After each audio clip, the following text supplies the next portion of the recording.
labró sus 7 columnas. Eso está ahí en Proverbios 9:1. Y eso es el lema de estas reuniones que estamos realizando. Hemos visto lo que significa congregarse en el nombre del Señor Jesús, la importancia que tiene su nombre. El Señor Jesús dijo: donde están 2 o 3 congregados en mi nombre, allí estoy yo en medio de ellos. Y textualmente lo que dice es: donde están 2 o 3 congregados hacia mi nombre. Y es interesante esa aseveración, porque nos congregamos hacia su nombre, lo que significa su nombre, y debemos seguir lo que él ha establecido en la casa de Dios, columna y baluarte de la verdad. Hoy día vamos a ver la primera columna de la casa edificada según lo establecido por Dios. Y vamos a tener que ir al libro de los Hechos, capítulo número 2. En el libro de los Hechos, capítulo 2, el verso 41. Dice allí: así que los que recibieron su palabra fueron bautizados y se añadieron aquel día como 3.000 personas, y perseveraban en la doctrina de los apóstoles, en la comunión unos con otros, en el partimiento del pan y en las oraciones. Aquí tenemos estas 7 columnas de la casa de Dios congregada en alguna localidad.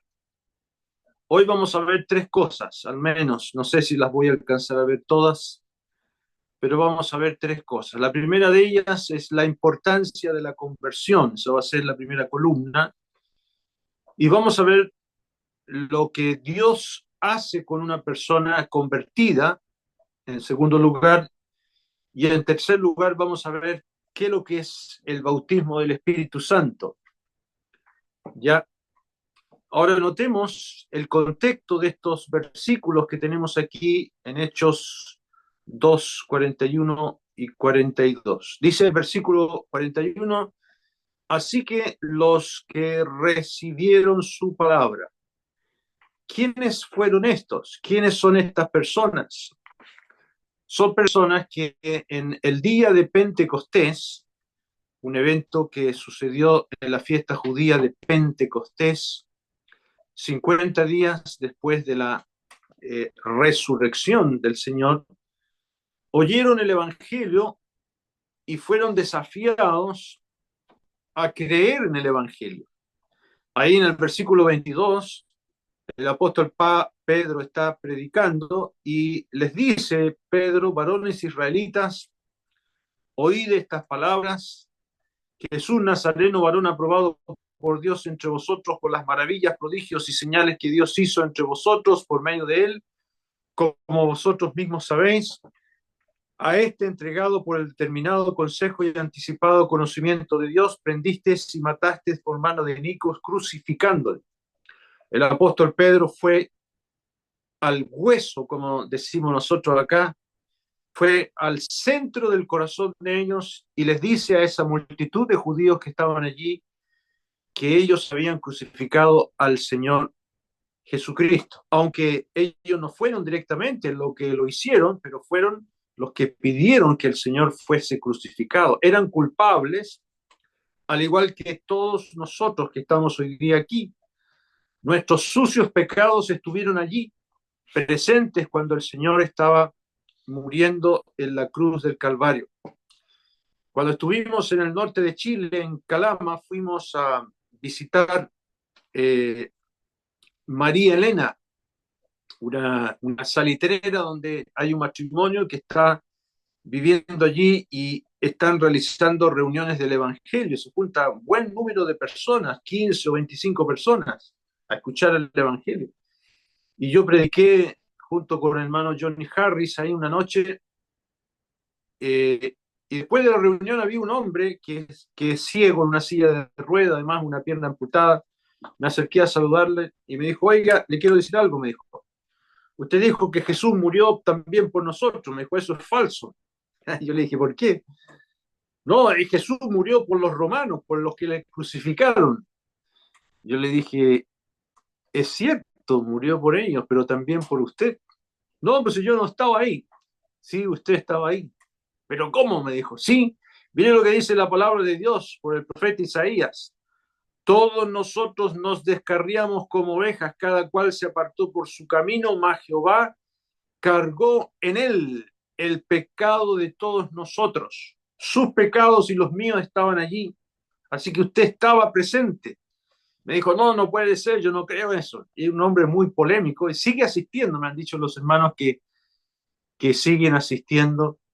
Ahora, estos que estaban aquí en el día de Pentecostés quedaron cautivados por lo que había sucedido. A ellos habían dado muerte al Señor Jesucristo y evidenciaron un verdadero arrepentimiento. Por eso dice aquí en el verso 37 ahora, en el verso 37 dijeron, al oír esto se compungieron de corazón y dijeron a Pedro y a los otros apóstoles, varones hermanos, ¿qué haremos? La palabra de Dios produjo una convicción de pecado. Vieron la muerte de Jesús como una deuda propia de ellos ante Dios y el mensaje les afectó. Dice ahí el verso 37 que se compungieron. La palabra que se ocupa ahí para compungir significa atravesar. Se compungieron de corazón. La palabra de Dios atravesó sus corazones y preguntaron, ¿qué haremos? Esta pregunta es fundamental. Un pecador que es convicto de pecado porque ha quebrantado la ley, porque es culpable, y el Espíritu Santo convence de esta necesidad al pecador. Si no llega la persona a esa convicción, nunca va a ser salvo.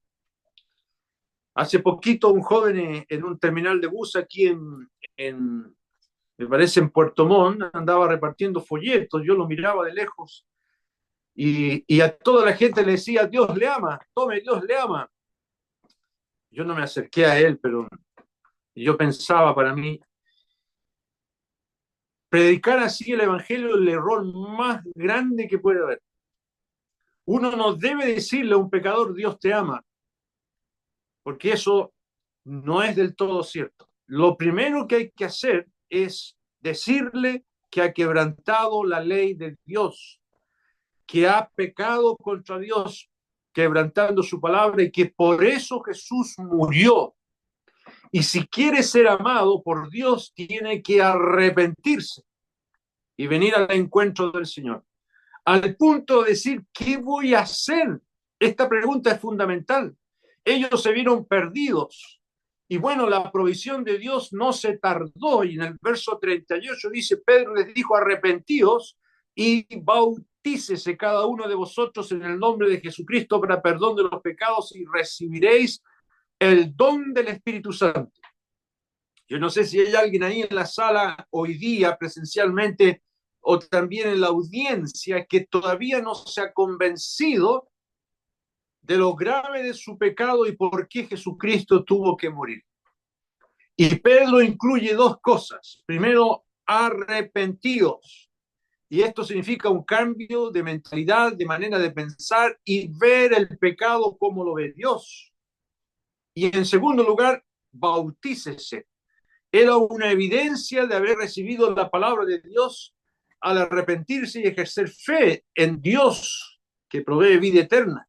Y al bautizarse, ellos borraban su testimonio como enemigos de Jesús. Recuerden que todos estos que estaban allí fueron los que cuando Pilato preguntó, ¿qué haré de Jesús, vuestro rey? Ellos dijeron, crucifícale. Ahora al bautizarse declaraban públicamente que pertenecían a un nuevo Señor. Su bautismo no fue para salvarse, sino para lavar esa condición que tenían ellos antes como enemigos. Y ahora eran salvados. Entonces fue muy importante que el apóstol Pedro incluyera para ellos el bautismo. No que el bautismo salve, no, el bautismo no salva a nadie, pero era importante como un testimonio de un cambio de vida. Hoy día, en el presente, como lo vamos a ver en una próxima reunión, el bautismo es muy importante para quien ya es salvo, porque se evidencia que esa persona murió con Cristo, fue sepultado con Cristo y resucitó con Cristo. ¿Ya? Entonces aquí vamos al verso 41. Así que los que recibieron su palabra fueron bautizados y se añadieron como 3.000 personas. Aquí tenemos tres verbos activos. Número 1, recibir la palabra. Número 2, bautizarse. Número 3, añadirse. Estas son las tres primeras columnas de una asamblea local. Después viene el verso 42, y perseveraban. Aquí tenemos un verbo persistente aplicado a cuatro sustantivos, que son las cuatro columnas restantes. Perseveraban en la doctrina de los apóstoles, perseveraban en la comunión unos con otros, perseveraban en el partimiento del pan y perseveraban en las oraciones. Estas son las 7 columnas, cual 7 prácticas de una iglesia local. Y hoy día vamos a ver los que recibieron la palabra. La primera columna es la conversión. Esta columna es fundamental en la iglesia local. Por eso cuando alguien quiere ser parte de una iglesia local según las escrituras, tiene que conversar con los ancianos y los ancianos lo van a evaluar si es un genuino creyente, porque pueden pasar gatos por liebre. Y vamos a ver hoy día que a Felipe en Samaria se le pasó un gato por liebre. Entonces hay que estar atento. Una iglesia local sana está formada por personas salvadas. Por eso es la primera columna, la salvación, la conversión. Personas que han recibido la palabra de Dios. Yo me acuerdo cuando pedí ser bautizado, lo primero que me dijeron, hermano David Roy me dijo, a ver, Camilo, dígame, ¿por qué usted dice que es salvo? Bueno, porque yo creí en el Señor.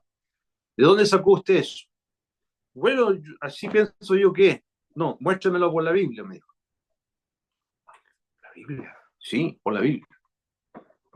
Y yo, ahí todo, tarde y malelunca leía la Biblia. Me dijo, bueno, volvamos a conversar cuando usted me muestre por la Biblia que usted es salvo. Así que llegué a la casa a investigar dónde estaba esto. Y le pregunté al hermano Francisco, con el que vivíamos juntos en una pensión, porque trabajábamos como ingeniero ahí en Rancagua. Y Pancho me preguntó el gringo esto, ¿de dónde saco yo que soy salvo? Tienes que buscar, pues Camilo, en la escritura, léete el Evangelio de Juan y dime dónde sale que tú eres salvo. Así que llegué ahí a Juan 10, 28, 29. Yo con eso, vamos a leerlo hoy día, leamos en Juan 10, para que usted vea lo que me dio convicción de que yo era un verdadero creyente. Juan 10, 28, el Señor dice a sus ovejas, y yo les doy vida eterna, y no perecerán jamás, ni nadie las arrebatará de mi mano. Mi Padre que me las dio es mayor que todos, y nadie las puede arrebatar de la mano de mi Padre. Así que yo volví a conversar con el hermano David y dije, mire, don David, aquí dice esto. Muy bien, ¿y en qué otra parte más, Camilo? Me dijo. Le dije yo, menos mal que había leído otras partes. También aquí, don David, mira, aquí en Juan 5, en el capítulo número 5 y el versículo número 24. De cierto os digo, el que oye mi palabra y cree al que me envió, tiene vida eterna y no vendrá condenación, más ha pasado de muerte a vida. De manera que, hermanos ancianos, no le den la pasada a nadie que no sepa por la Biblia que es salvo. Es fundamental. Personas que han recibido la palabra de Dios, personas que creyeron a Dios, Vamos a leer el caso de uno acá en Hechos, capítulo 16, el carcelero de Filipo. Es muy hermosa la historia, la vamos a resumir. Este hombre era carcelero, tenía preso a Pablo y a Silas, y hubo un terremoto dentro de la cárcel, y él pensó que los presos habían huido y se iba a quitar la vida, porque él tenía que dar cuenta a sus autoridades de los presos. Entonces dijo, se arrancaron a estos presos, yo voy a morir, así que mejor me mato yo. Y Pablo lo detiene, le dice, no te hagas ningún mal porque estamos todos aquí. Y en el verso 30, sacándolos les dijo, señores, ¿qué debo hacer para ser salvo? ¿Por qué dijo esto este hombre? Porque se convenció que el mensaje de este Pablo era verdad, que hay un Dios que juzgará a los pecadores y que se puede ser salvo. ¿Qué puedo hacer yo para ser salvo? Ellos le dijeron, cree en el Señor Jesucristo y serás salvo tú y tu casa. Y le hablaron la palabra del Señor a él y a todos los que estaban en su casa. Y él tomándolos en aquella misma hora de la noche les lavó las heridas y enseguida se bautizó él con todos los suyos. Te fijas que el bautismo es después de ser salvo. Y llevándolos a su casa, les puso la mesa y se regocijó con toda su casa de haber creído a Dios, no de haber creído en Dios, porque también los demonios creen en Dios y tiemblan, y para ellos no hay salvación. Ellos creyeron a Dios. Creer a Dios es estar de acuerdo con Él. De manera que es sumamente peligroso dar por salvado a quien no es un convertido.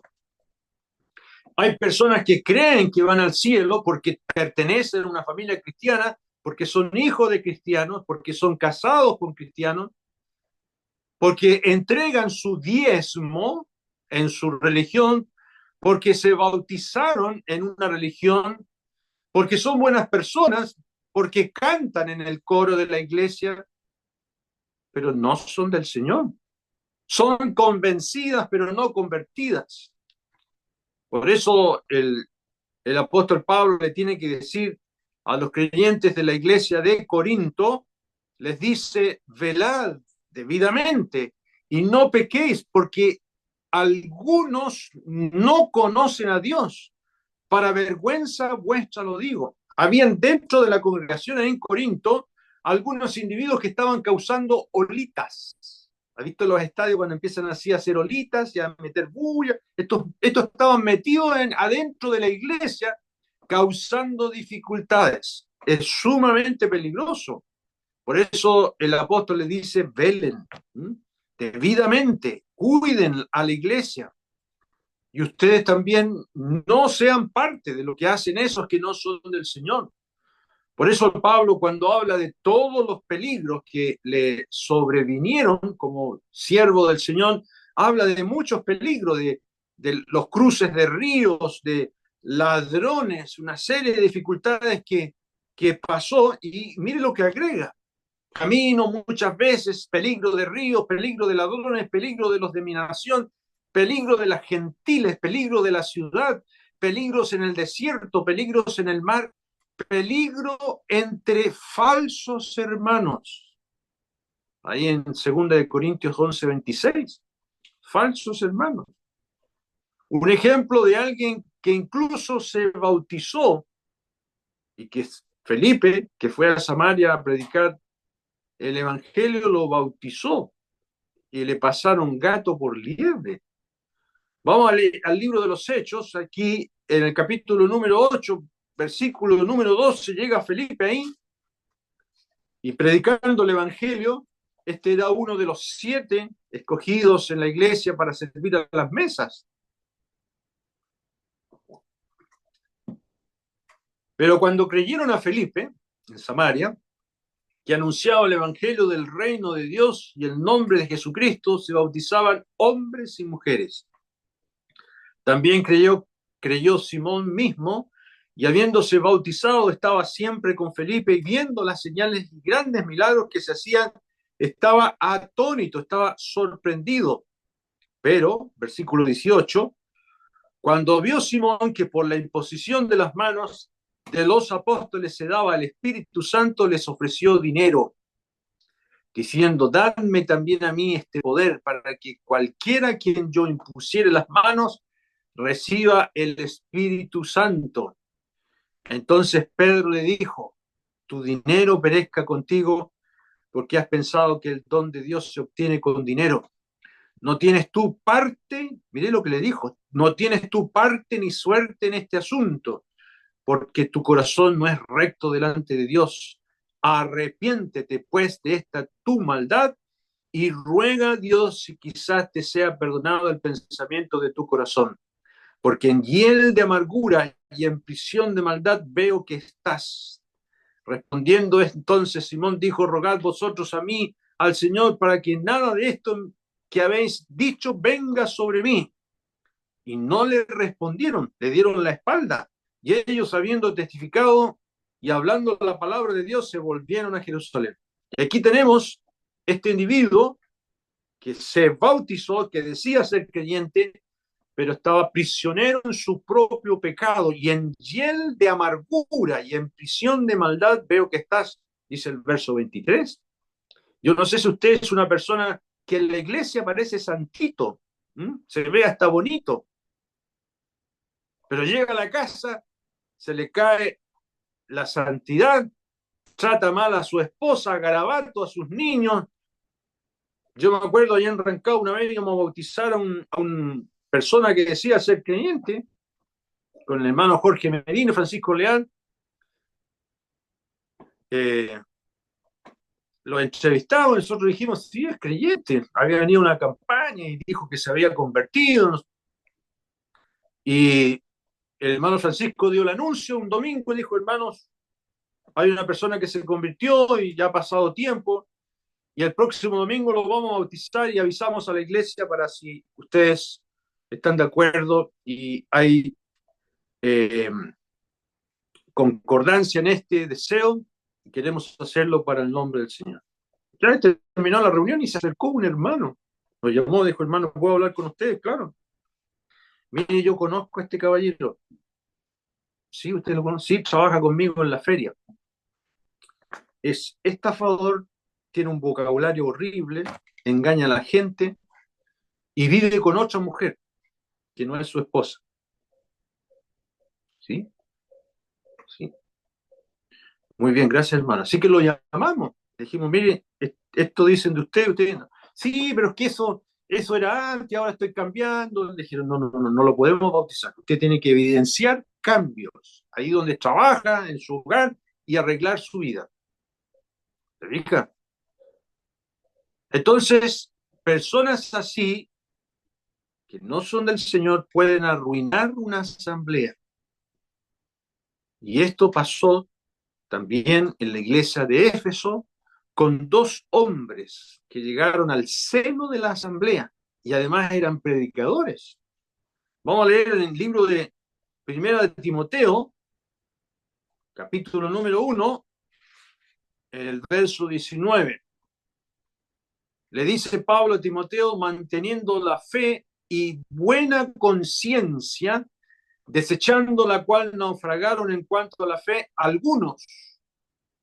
Naufragaron, de los cuales son Himeneo y Alejandro, a quien entregué a Satanás para que aprendan a no blasfemar. Aquí tenemos a estos dos que estaban en el seno de la asamblea y que trajeron gangrena, dice después en la segunda carta del apóstol Pablo a Timoteo. Ahora, por eso nuestro texto dice, recibieron su palabra. Vamos a volver ahí en Hechos capítulo 2, el versículo 41. Los que recibieron su palabra. Esto indica la conversión del alma, verdaderamente. En el texto original dice, habiendo recibido bien dispuestos la palabra.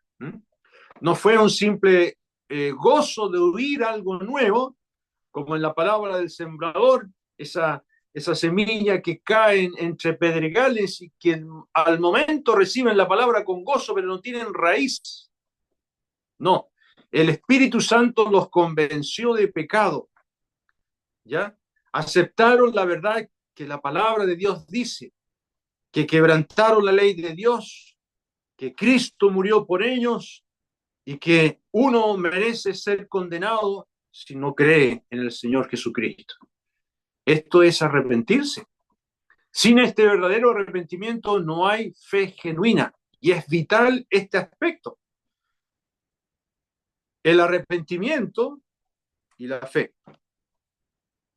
Vamos a leerlo. En Hechos capítulo 20, en el verso número 21, el apóstol testificaba a judíos y a no judíos y a gentiles acerca de dos cosas: del arrepentimiento para con Dios, número uno, y de la fe en nuestro Señor Jesucristo. ¿Mm? El arrepentimiento es para con Dios, porque contra Él hemos pecado. Y la fe es en nuestro Señor Jesucristo. Fíjese, porque si usted dice que usted tiene fe en Dios, eso no salva. Tiene que ser fe en la persona del Señor Jesucristo que murió en la cruz del Calvario. Él murió por nosotros y puede perdonarnos. Tampoco es la cantidad de fe. Hay personas que dicen, miren, no, si la fe mueve montañas. No, la fe no mueve montañas. Es Dios quien mueve montañas. Es la fe puesta en una persona. No es la cantidad de fe. Es Él, el Señor, que puede salvarme. Y uno debe confiar en Él. Y estas personas recibieron esa palabra. Ahora, ¿qué hace Dios en estas personas? ¿Qué hizo Dios en estas personas que recibieron la palabra? Dios los tomó a esas personas por su Santo Espíritu y los añadió a su iglesia. Vamos a leerlo en Hechos 2:47. Hechos 2:47. Estaban ahí alabando a Dios, teniendo favor con todo el pueblo, y el Señor añadía cada día a la iglesia los que habían de ser salvos. Textualmente dice aquí, Dios añadía a la iglesia los que se iban salvando. Persona que se salvaba, ¡pum! Adentro, añadido a la iglesia. No a la iglesia local, a la iglesia dispensacional, a la iglesia en sentido global como cuerpo. Y esto es un aspecto muy importante que también lo entendamos. La iglesia que comenzó a edificarse desde el día de Pentecostés, cada creyente, al convertirse, el Espíritu Santo lo toma y lo añade a la iglesia en sentido global, ¿ya? La iglesia como cuerpo o la iglesia dispensacional de esta dispensación, la dispensación de la iglesia. Y así cada creyente llega a ser parte como una piedra viva formando parte de ese edificio que es un organismo. Y esto lo hace el Espíritu Santo. Es lo que vamos a aprender hoy día, el bautismo del Espíritu Santo. Y ese edificio espiritual es un organismo, un cuerpo formado por almas salvadas. Como escribe Pedro después, vosotros también como piedras vivas, sed edificados como casa espiritual y sacerdocio santo. Cada hombre, cada mujer está incorporado como una piedra en ese organismo. Y esto lo hace el Espíritu. Entonces, cada vez que alguien cree en el Señor con verdadero arrepentimiento y fe en Jesucristo, el Espíritu Santo de esa persona lo toma y lo bautiza. Por eso vamos a ver aquí como tercer punto el bautismo del Espíritu Santo. ¿Qué es el bautismo del Espíritu Santo? Juan el Bautista fue el primero que habló de esto. Vamos a Mateo, capítulo número 3, el versículo número 11. Aquí Juan habla de dos bautismos. Yo a la verdad os bautizo en agua para arrepentimiento. Ese es el bautismo de arrepentimiento.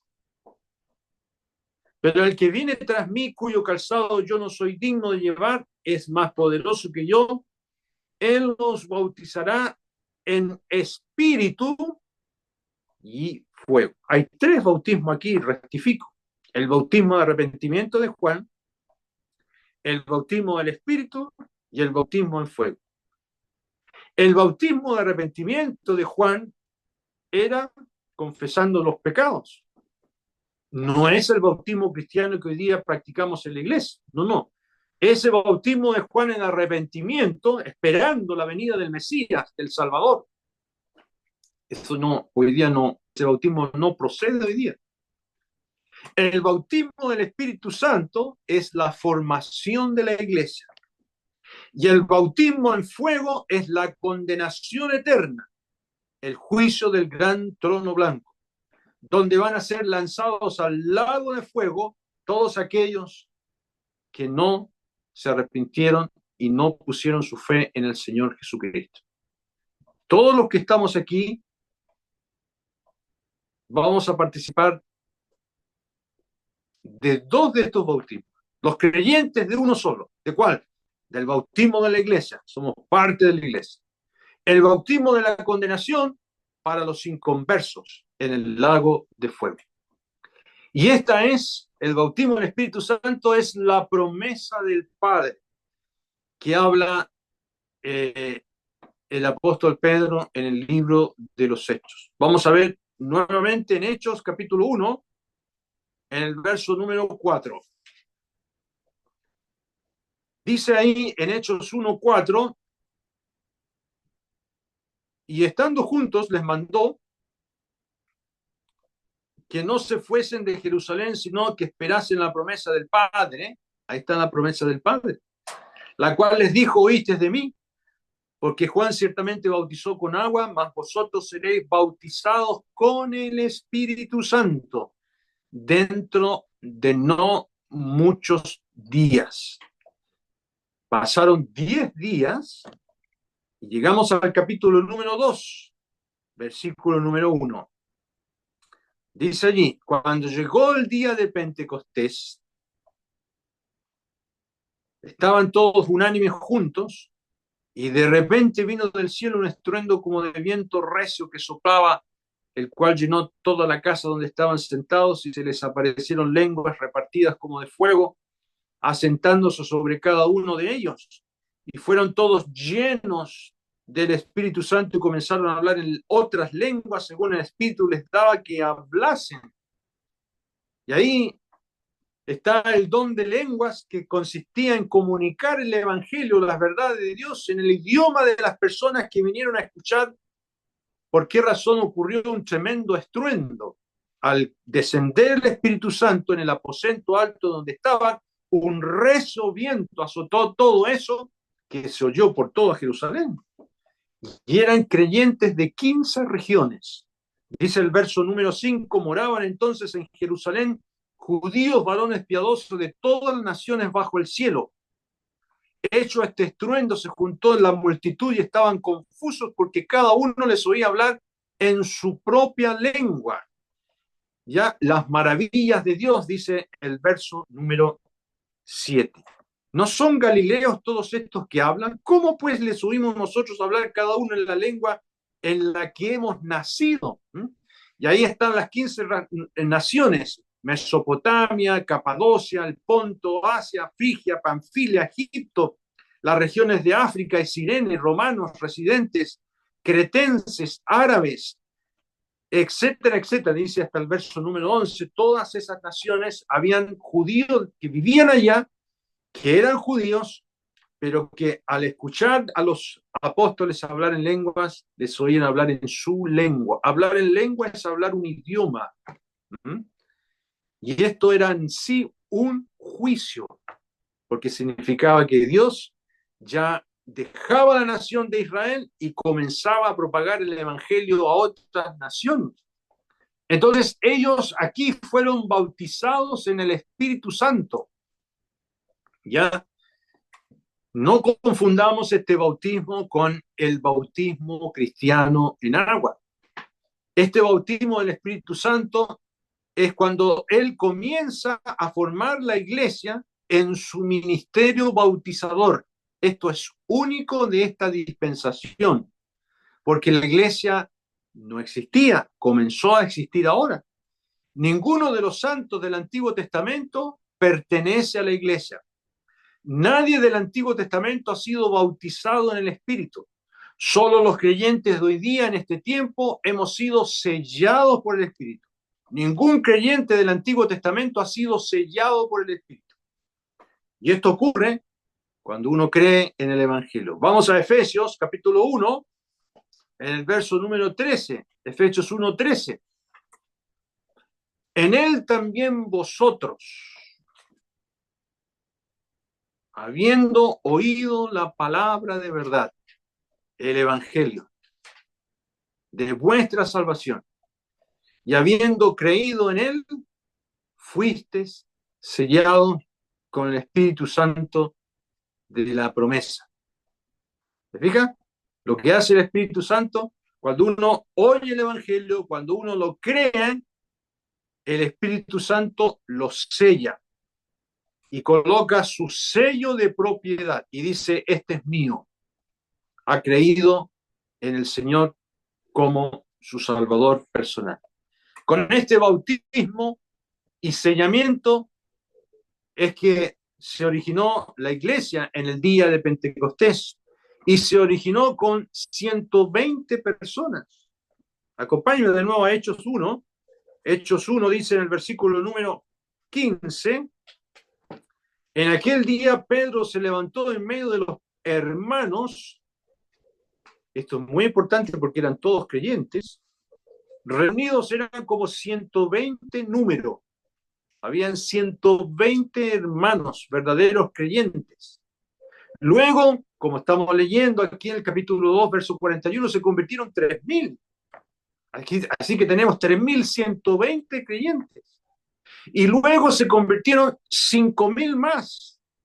Vamos a Hechos capítulo 4, en el verso número 4. Pero muchos de los que habían oído la palabra creyeron, y el número de los varones era como 5.000. Aquí tenemos entonces convertidos 8.120 personas. ¿Se fijan? Todas estas almas convertidas dieron paso a la existencia de iglesias, porque no se pueden meter 8.120 personas en esas pequeñas casitas que habían antes. Y por eso había muchas iglesias en Judea a las cuales el apóstol Pablo hace alusión en su libro a los Gálatas. Por eso también aquí en Hechos 9, capítulo 9, perdón, versículo número 31, dice entonces las iglesias, se fija que está en plural. ¿Cómo se formaron estas iglesias? Tenían paz por toda Judea, Galilea y Samaria, y eran edificadas y andaban en el temor del Señor y se acrecentaban fortalecidas por el Espíritu Santo. Entonces, esos 8.120 personas se ramificaron en distintas asambleas locales. Y lo mismo tenemos en Jerusalén. Vamos de nuevo a Hechos 2. Nos dice ahí, en el verso 44, todos los que habían creído, refiriéndose a los 3.000, estaban juntos y tenían en común todas las cosas, vendían sus propiedades y sus bienes y repartían todos según la necesidad de cada uno y perseveraban unánimes cada día en el templo. En el templo seguían asistiendo y partiendo el pan en las casas. O sea, habían casas que eran pequeñas iglesias donde esos 3.120 se congregaban para celebrar la cena del Señor. Y por eso eran edificadas andando en el temor, acrecentadas por el Espíritu Santo. Entonces, resumiendo, ¿para qué fue el bautismo del Espíritu Santo? Primero, para dar inicio a la iglesia. ¿Recuerdan ustedes lo que le dijo el Señor a Simón Pedro cuando el Señor les preguntó a ellos ¿Quién dice la gente que yo soy? ¿Ya? Eh, Muchos decían que era Juan el Bautista, otros Elías, otros Jeremías o alguno de los profetas. Y él les dijo, ¿y ustedes? ¿Quién dicen que yo soy? Y Pedro, como siempre, responde, dijo, tú eres el Cristo, el Hijo del Dios viviente. Entonces respondió el Señor, le dijo, bienaventurado eres Simón, hijo de Jonás, porque no te lo reveló carne ni sangre, sino mi Padre que está en los cielos. Y yo también te digo que tú eres Pedro, y sobre esta roca, sobre lo que tú dijiste de mí, edificaré mi iglesia, y las puertas del Hades no prevalecerán contra él. El Señor dijo que iba a edificar su iglesia. Lo dijo en futuro, porque todavía no moría, todavía no ascendía al cielo. Una vez que Él muere, resucita y asciende al cielo, el Espíritu Santo viene para formar la iglesia en el día de Pentecostés. El bautismo del Espíritu Santo que ocurrió ahí es un hecho histórico que no se vuelve a repetir. Cada vez que una persona se convierte, no vuelve a haber un bautismo del Espíritu Santo, porque es un hecho histórico. Lo mismo que la muerte del Señor Jesucristo ocurrió una sola vez. Cada vez que una persona se convierte, Cristo no vuelve a morir. Los que vuelven a matar al Señor Jesucristo es la Iglesia Católica en la misa. Cuando el cura levanta la hostia y dice que este es el cuerpo de Cristo y lo sacrifica de nuevo. No, no, no. Eso es totalmente aberrante. La muerte del Señor ocurrió una sola vez. El bautismo del Espíritu ocurrió una sola vez, hace 2000 años atrás. Pero cuando la persona cree, el Espíritu lo toma y lo incorpora en lo que ya sucedió, el bautismo del Espíritu Santo. Entonces, cada convertido experimenta tres realidades que hace el Espíritu. Número uno, el sellamiento y la incorporación a la iglesia, porque lo toma, el Espíritu Santo toma a esa persona y la incorpora a la iglesia, al cuerpo. Número dos, la regeneración y el nuevo nacimiento. Número tres, la renovación o un cambio progresivo en esa persona. El Espíritu Santo comienza a transformar a esa persona. Antes era una manzana podrida, ahora empieza a renovarlo, a cambiarlo. Entonces, el sellamiento y el bautismo ocurren una sola vez. Vamos a leer en 1 Corintios, capítulo número 12, el versículo número 11.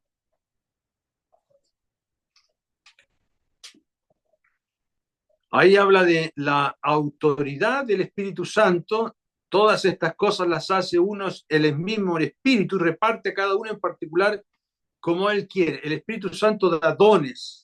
A cada creyente le imparte sus dones y lo hace parte de la iglesia. Verso 13. Porque por un solo Espíritu fuimos todos bautizados en un cuerpo. Fuimos todos inmersos. La palabra bautismo significa sumergir.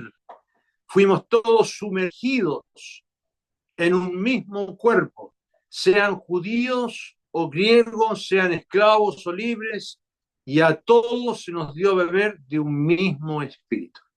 ¿Mm? Todos los que hemos creído hemos sido sumergidos en el cuerpo de Cristo por el Espíritu Santo. ¿Ya? Y también en ese acto solemne del Espíritu Santo hemos sido regenerados. Qué maravilloso. Usted ha sido regenerada, regenerado, te ha cambiado el Espíritu Santo. Vamos a leer el libro de Tito. El libro de Tito, después de Segunda Timoteo viene Tito, capítulo número 3, versículo número 5. habla en términos pasados, dice, nos salvó, esto cuando creímos, no por obra de justicia que nosotros hubiéramos hecho, sino por su misericordia, por el lavamiento de la regeneración. ¿Se fija? La palabra de Dios regenera y por la renovación del Espíritu Santo. El Espíritu Santo empieza a cambiar ese individuo. Y esto se llama nuevo nacimiento. Es lo que el Señor le dijo a Nicodemo. Cuando Nicodemo vino de noche y le dijo, maestro, lo que tú haces es solamente de parte de Dios.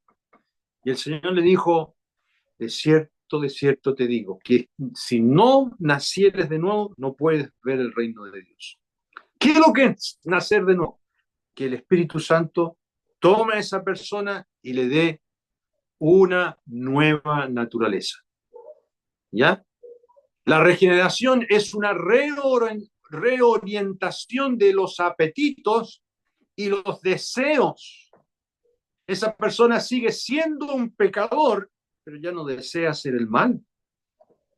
Si usted es creyente, va a tener un conflicto. Usted va a decir, ¿por qué hablo palabras feas? ¿Por qué me enojo? ¿Por qué cuando mi mamá me dice que haga algo, yo estoy haciendo otra cosa? Y estoy haciendo la misma tontera y mi mamá me dice que no soy creyente porque estoy haciendo la misma estupidez y yo digo que soy creyente. Porque dentro del creyente todavía está el pecado. Pero ahora ese creyente, como el apóstol Pablo dice, miserable de mí. ¿Quién me librará de este cuerpo de muerte? ¿Ya? Entonces, un indicio que uno es un verdadero creyente es que ya no quiere pecar. Se arrepiente, confiesa sus pecados y sigue adelante. Y después viene la renovación. La renovación es un cambio paulatino, un proceso de cambio para la nueva vida recibida. Y esto lo hace el Espíritu Santo. Y esto no lo hace allá arriba en un cerro o en un monasterio o en un instituto bíblico. No, no. Ahí en la iglesia, aprendiendo del Señor. Leamos en Romanos capítulo 12, la carta de Pablo a los Romanos capítulo número 12 y el versículo número 1. Así que, hermanos, os ruego, les suplico, por las misericordias de Dios, todo lo que antes habló el autor de este libro, de la justificación por la fe, que presentéis vuestros cuerpos en sacrificio vivo, santo, agradable a Dios, que es vuestro culto racional. No os conforméis a este siglo, sino transformaos por medio de la renovación de vuestro entendimiento, para que comprobéis cuál sea la buena voluntad de Dios, agradable y perfecta. La renovación del Espíritu Santo ocurre a través de la palabra de Dios, especialmente cuando es expuesta en la iglesia para crecer en el Señor y ser cambiados en la manera de pensar. El problema nuestro está en el mate, que no tomamos la palabra y la aplicamos. En la renovación de vuestro entendimiento. Y el creyente puede cambiar el chip. Usted en la mañana se levanta y empieza a hacer las cosas con el chip antiguo. Y Dios le dice, no, Camilo, no tienes que echar a andar el chip antiguo. Tienes que echar a andar el chip o el programa nuevo, la renovación en el espíritu. Y por eso hay que tomar la Biblia, hay que leer, hay que orar y pedirle al Señor que nos guíe en nuestra vida como creyentes. Esto hará un cambio en la vida del creyente. Muy bien, esto es para los que recibieron su palabra. Primera columna. Vamos a terminar con una oración. Nuestro Dios, te damos gracias porque el Señor Jesús murió. ¿Cuánto le costó a Él nuestro Dios? Gracias que el Evangelio golpeó nuestras conciencias, nuestros corazones, muertos en delitos y pecados, para ver la realidad de que estábamos lejos de ti. Gracias que hubo alguien que nos llamó para ser salvos. Bendice tu palabra, en nombre de Jesús. Amén. Amén.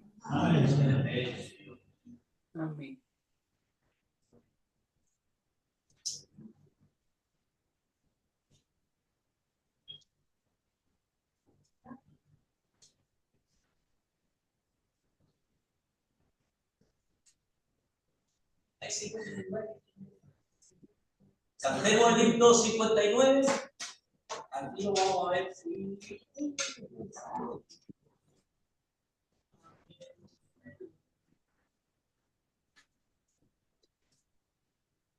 Libro 59. Halle un buen amigo, mi amado Salvador, contaré lo que él ha hecho para mí. Hallándome perdido e indigno pecador, me salvó y ya me guarda para sí. Me salva del pecado, me guarda de Satán, promete estar conmigo hasta el fin. Él consuela mi tristeza, Él quita todo afán, grandes cosas Cristo ha hecho para mí. Jesús jamás me falta, jamás me dejará, es mi fuerte y poderoso protector. Del mundo yo me aparto y toda vanidad para gozar mi vida, mi Señor. Si el mundo me persigue, si sufro tentación, confiando en Cristo puedo resistir. La victoria me asegura y elevo mi canción. Grandes cosas Cristo ha hecho para mí. Yo sé que Jesucristo muy pronto volverá, y entre tanto me prepara un lugar. En la casa de su Padre, mansión de luz y paz, no el creyente fiel con él ha de morar. Llegándome a la gloria, conmigo estaré, y contemplaré su rostro siempre allí. Con los santos redimidos, gozoso cantaré, grande